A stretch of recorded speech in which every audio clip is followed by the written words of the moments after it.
Hello everyone, myself Kailash Gupta and I am working as a technical strategist.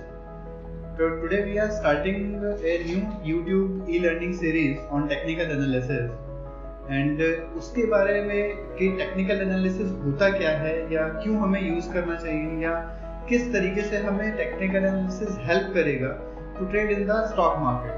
तो उस चीज़ के बारे में मैं आज आपको बताने वाला हूँ या जो मेरी आगे आने वाली सीरीज होंगी उन सब में हम इन टॉपिक्स के बारे में बात करेंगे that what is technical analysis. तो नाउ स्टार्ट फ्रॉम टुडे कि technical analysis basically all depend on the chart behaviour कि प्रीवियस हिस्ट्री को देख करके कि प्रीवियस हिस्ट्री में चार्ट ने कैसा बिहेव किया है आप फ्यूचर की प्रेडिक्शन कर सकते हैं.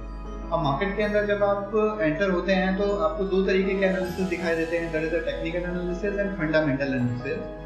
Fundamental analysis that is totally based on the ratios, balance sheet, profit and loss account of that particular company और द सिक्योरिटी. बट वो सब करना मे बी शायद एक बहुत ज़्यादा टाइम कंज्यूमिंग या फिर बहुत ज़्यादा आपको एक प्रॉब्लम क्रिएटिंग हो सकता है, क्योंकि अगर आप एनालिसिस या कॉमर्स बैकग्राउंड के नहीं हैं तो you can't analyse like fundamental. तो आपका जो टेक्निकल एनालिसिस है वो आपको हेल्प करता है through the graphical presentation you can easily identify the stock behaviour. तो टेक्निकल एनालिसिस जो आप पढ़ेंगे समझेंगे वो आप एक टुकड़ों में आपको आइडेंटिफाई करने के लिए हेल्प करता है. लाइक कि पहले हम चार्ट के स्टॉक्स के जो चार्ट्स होते हैं उनको आइडेंटिफाई करते हैं, उनके बिहेवियर को आइडेंटिफाई करते हैं. फिर उसके अंदर कुछ पैटर्न्स होते हैं जो चार्ट को और ज़्यादा हेल्पफुल बनाते हैं कि हमें कहाँ पर खरीदना या बेचना चाहिए स्टॉक को. उसके साथ साथ टेक्निकल एनालिसिस के अंदर हम मल्टीपल इंडिकेटर ऑसिलेटर्स का यूज़ करते हैं जो हमें ये आइडेंटिफाई करने में हेल्प करता है कि मेरा जो स्टॉक है या मेरा जो सिक्योरिटी है वो पॉजिटिव साइड मूव कर रहा है, नेगेटिव साइड मूव कर रहा है, और उसके अकॉर्डिंगली ही हम इन्वेस्टमेंट या इंट्राडे ट्रेडिंग जो भी हमें करनी है वो हम कर पाते हैं. तो टेक्निकल एनालिसिस क्यों करना चाहिए, बेसिकली अब क्वेश्चन ये उठता है कि हमें टेक्निकल एनालिसिस क्यों करना चाहिए. टेक्निकल एनालिसिस हमें दो चीज़ें होती हैं. देखिए कि टेक्निकल एनालिसिस के अंदर सबसे पहली बात है कि आपका रिस्क बहुत ज़्यादा मैनेज हो जाता है, क्योंकि जब आप टेक्निकल एनालिसिस करना स्टार्ट करते हैं तो आप ऐसे स्टॉक्स को आइडेंटिफाई करते हैं जिनका रिस्क रिवार्ड रेशियो आपके फेवर में होगा. जहाँ पे सपोज करो अगर मैं ट्रेड करता हूँ तो वहाँ पे रिस्क अगर मैं 1% का दे रहा हूँ तो वहाँ पे रिवार्ड शायद मेरे को 5% या 10% तक का भी मिल जाए. तो that is the technical analysis कि हमें वो काफ़ी हेल्प करेगा.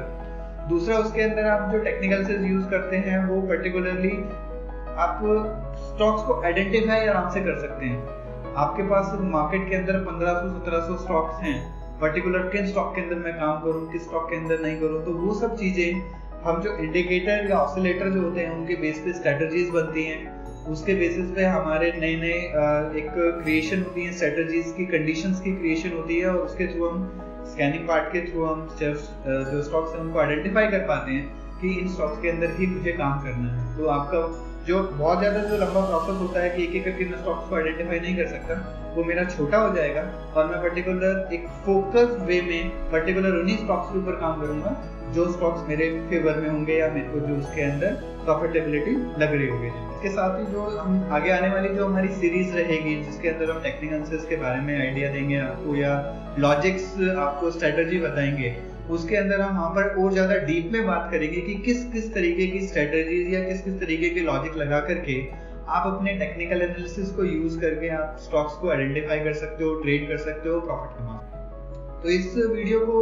होप सो आपने लाइक किया होगा, और आप उस चीज़ को अगर आपने लाइक किया तो आप उसको शेयर करिए और उसको आप सब्सक्राइब करिए सो दैट जो मेरे आगे आने वाली जो पूरी सीरीज़ है आप उसको देख पाएँ, नॉलेज गेन कर पाएँ और प्रॉफिटेबल ट्रेड को एग्जीक्यूट कर पाएँ. Thank you.